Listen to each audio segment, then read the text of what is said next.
Hey everyone, today I'll show you a step-by-step guide on how to check watch history on Twitter or X. Let's get started. First, open the X app on your phone, then here, tap the search icon at the bottom. And inside the search bar, you'll see the recent searches.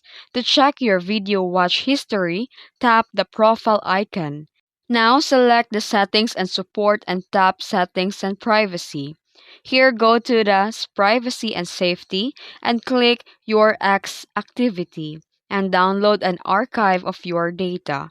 Request your archive and when it's ready, you'll be able to see the detailed history of your activity, including the videos, posts you viewed. And that's it. While X doesn't have a direct watch history tab like YouTube, checking your recent searches and data archive lets you review watch history in your X app. If you found this video helpful, don't forget to like and subscribe for more tutorials. Thanks for watching.